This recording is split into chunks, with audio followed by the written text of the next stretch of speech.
Hello and welcome to class number 22. We're going to talk about normal maps today. For part one, what is a normal map? Here on the left, we have a very high resolution model. This has got 4 million triangles in it.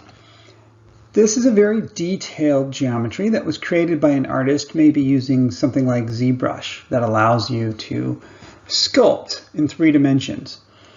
Now, this has just got a white texture on it, but the lighting, you see the way the lighting hits the model really allows us to see all of that detail of the eyes and the nose and the beard and everything.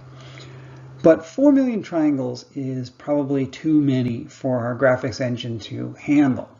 So what we'll do is we will simplify that mesh. We'll use an algorithm to just reduce the number of triangles down to something more manageable. Here's what it looks like at 500 triangles. Now, I think you can see that with just the pure lighting to go with, we've lost most of that detail. You can still see the shape of the shape of the head is still kind of there, and you can kind of tell where the nose was, but all the detail is gone.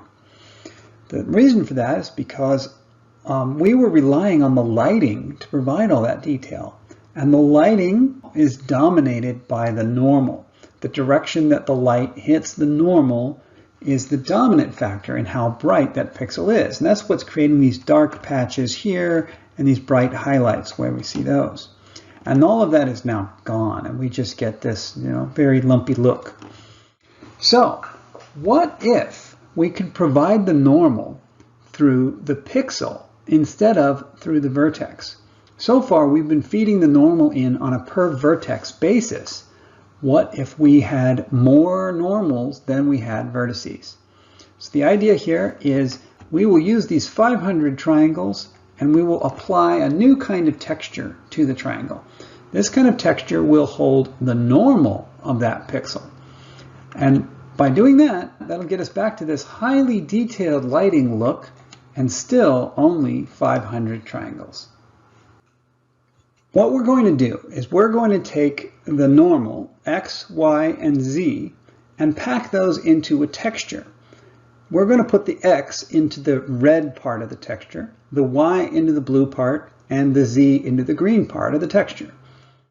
Now, our textures that we've been using so far only have 1 byte each for red, green, and blue. But our normals have been putting full float values in there.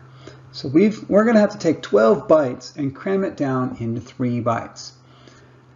We have a bit of an advantage on there because a normal vector must live in the range from -1 to 1. We don't have to worry about really large floating point values like hundreds and thousands to be put in there. We know that all the normals go from -1 to 1, and that's for X, Y, and Z. So that'll help us out quite a bit. But there is a snag, and that is the colors in the texture only have a range of 0 to 1. Remember, to make black, we had 0, 0, 0, and to make white, it was 1, 1, 1. We don't have anything negative. There are no negative colors.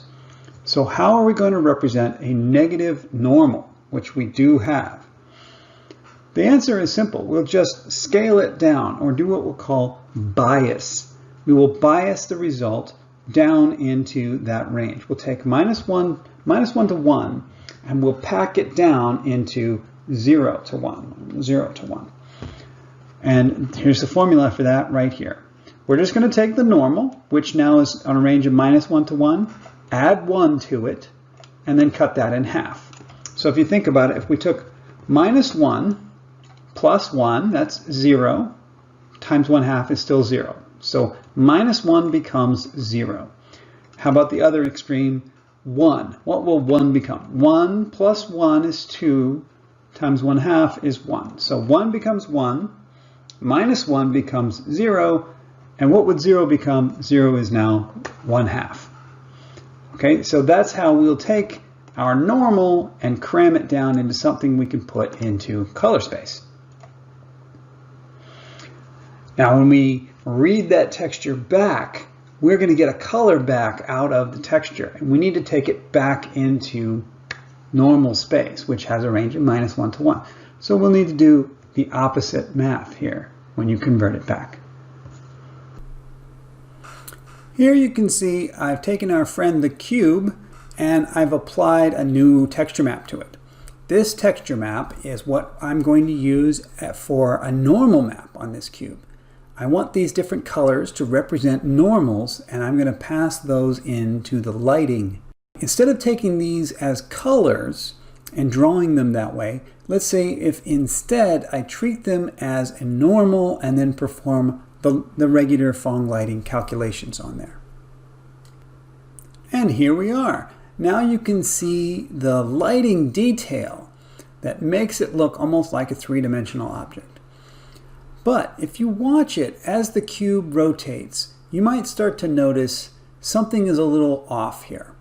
Specifically, the lighting does not seem to hold still as the cube rotates, and also different faces of the cube are lit from different angles. Like this face is lit from the left, this face is lit from below, this face is lit from the right, here's one from below, here's one from the left. And that isn't what we want. What I'm actually doing in this is lighting it from one particular spot that holds still as the cube rotates. But that isn't what it looks like at all. We just saw in the demo that I applied this texture as a normal map to the cube and I let it rotate. And the lighting came out looking something more or less like this, which would be reasonable if the lighting was from down below.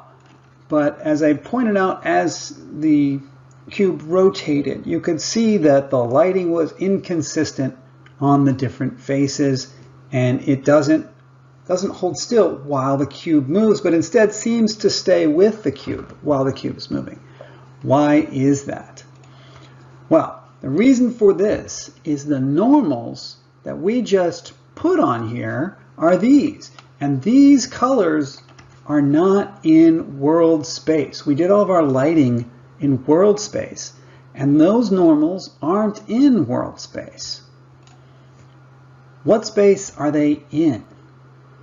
Give that a thought. Think about that for a minute, and then come join me in part 2 where we'll talk about exactly what space those are in. See you in part 2.